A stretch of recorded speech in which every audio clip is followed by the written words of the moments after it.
Hello my lovely YouTube family, কেমন আছো তোমরা সবাই? আশা করি খুব খুব খুব ভালো আছো। আমিও ভালো আছি। আর আজকে আমি এসেছি নতুন একটা ভিডিওর সাথে। আর আজকে সকাল থেকে স্টার্ট হয়ে গেছে আমার ডাক্তার দেখানোর জন্য হসপিটাল যাওয়া। আজকে আমি ছেলেকে নিয়ে যাচ্ছি। আজকে স্যাটারডে। স্যাটারডে আমার এই উইকে অফ আছে, তাই ছেলেকে নিয়ে ডাক্তার দেখাতে যাচ্ছি। সকাল সকালই রেডি হয়ে গেছি। আর আজকে আমি এই ব্ল্যাক কালারের একটা ওয়ান পিস পরেছিলাম। আমি আমার ছেলেকে সাগার হসপিটাল জয়নগরে ডাক্তার দেখাই। আমাকে প্রত্যেক মাসেই একবার করে ডাক্তারের কাছে যেতে হয়। আর এখানে দেখানো ছাড়াও আমি ব্যাঙ্গালোরে যে নিম্যান্স আছে সেখানে দেখাই। আমি ব্যাঙ্গালোরে থাকছি শুধু ছেলের ট্রিটমেন্ট করানোর জন্য। এই ডাক্তারবাবু মানডে টু স্যাটারডে এভরিডে থাকেন সকাল ৮টা থেকে ৯টা। আর আমি বাড়ি থেকে বেরোই ৭:৩০টার মধ্যে। কারণ আমার বাড়ি থেকে জয়নগর খুব একটা দূর নয়, কিন্তু অটো পেতে যেতে এইসবের জন্য টাইম লেগে যায়। মা, আমি আর ছেলে তিনজনে মিলে সকালবেলায় স্টার্ট করে দিয়েছি। সকালে আমি কিচ্ছু খাইনি, ইভেন জলটুকুও খাইনি। আর আজকে একটু দেরিও হয়ে গেছিলো, তাই আমার ছেলে দেখছিল না, চলো চলো চলো করে তাড়া দিচ্ছে। ওর কাছে খুব ভালো লাগে ডাক্তার কাছে যেতে, কারণ ওখানে অনেক খেলার ইনস্ট্রুমেন্ট আছে, অনেক কিছু আছে। তো ওরা বাচ্চারা খেলতে থাকে, বাট আমার ভালো লাগে না ওখানে যেতে। কারণ ওখানে গেলে অনেক টাইপের পেশেন্ট দেখতে হয়, দেখে ভালো লাগে না। তখন নিজেকে মনে হয় যে উই আর লাকি। কেন বললাম যেন লাকি নিজেকে? কারণ আমি যখন কনসিভ হচ্ছিল না তখন অনেক ট্রিটমেন্ট করিয়েছিলাম। প্রায় 1 ইয়ার ট্রিটমেন্ট নেওয়ার পর আমার বেবি কনসিভ হয়েছিল। তোমার আর সবার নামই সমস্ত কি কিছু বলবো ধীরে মেসোর ধীরে। নাম কি? তারপরে বেবি যখন হয়েছিল মেসোর নাম তখনও ওর সবার কমপ্লিকেশন ছিল কিছু।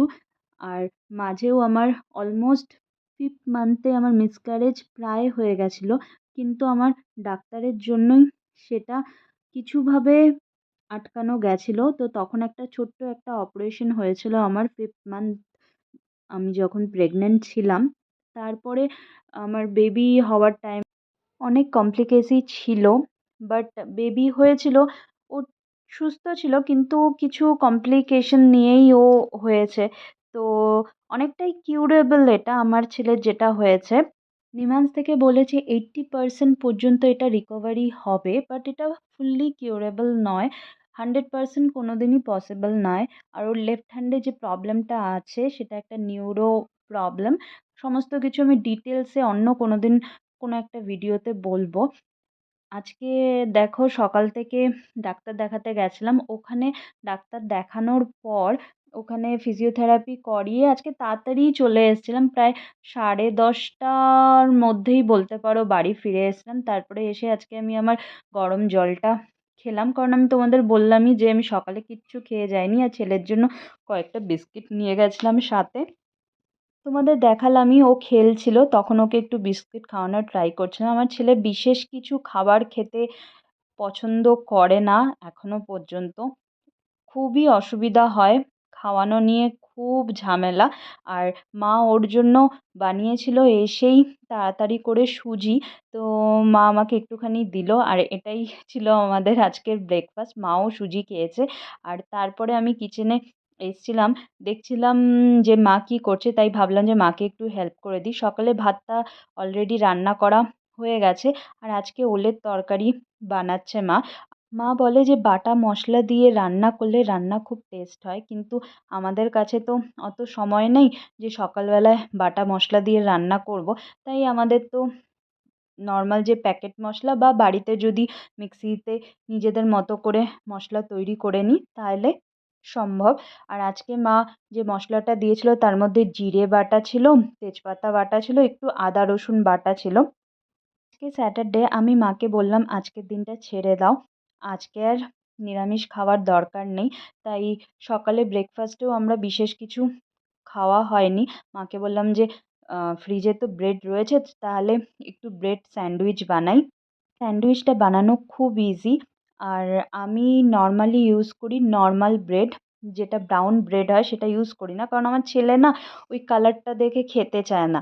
তো ওই জন্য আমি ব্রাউন ব্রেড ইউজ করি না, নর্মাল ব্রেডই ইউজ করি। এই স্যান্ডউইচটা বানানো খুব ইজি আর খুব তাড়াতাড়ি হয়ে যায়, আর খেতেও ভীষণ টেস্টি হয়। যদি একটু পুদিনা বা ধনেপাতার চাটনি থাকে তাহলে স্প্রেড করে দিলে আরও টেস্টি হয়ে যায়। এইটাই ছিল আমাদের ব্রেকফাস্ট, সেটাও আমরা করেছি প্রায় 12:30টার সময়। মা আজকে বানাচ্ছিল আরেকটা জিনিস, সেটা হচ্ছে চাটনি। চাটনি খেতে আমার খুব ভালো লাগে, কিন্তু মিষ্টি জিনিসটা আমি অ্যাভয়েড করি।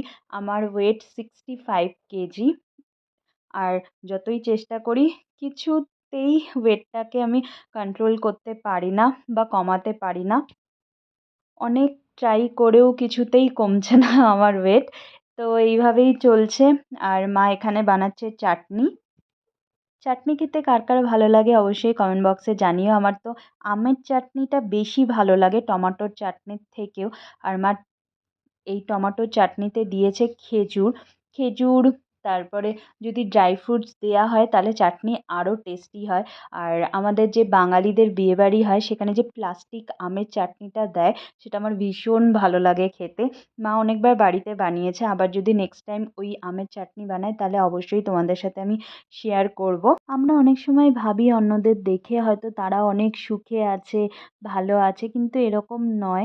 সবার লাইফেই অনেক টাইপের প্রবলেম থাকে, কেউ সেটা প্রকাশ করে, কেউ সেটা এক্সপ্রেসই করে না।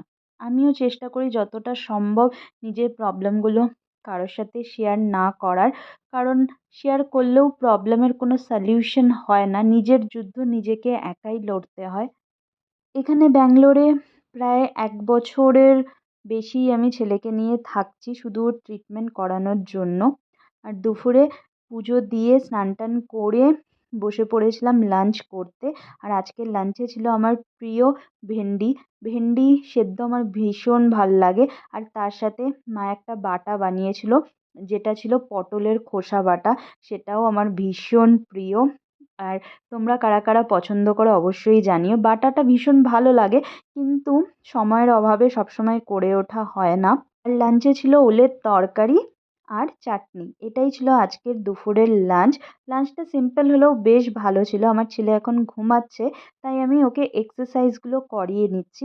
আমার ছেলের অ্যাকচুয়ালি হাতে একটু প্রবলেম আছে, লেফট হ্যান্ডে।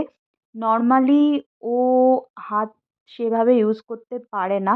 যতটা আমাদের মানে দুটো হাত আমাদের সবারই সমানভাবে ওয়ার্কিং, বাট ওর ক্ষেত্রে সেটা নয়।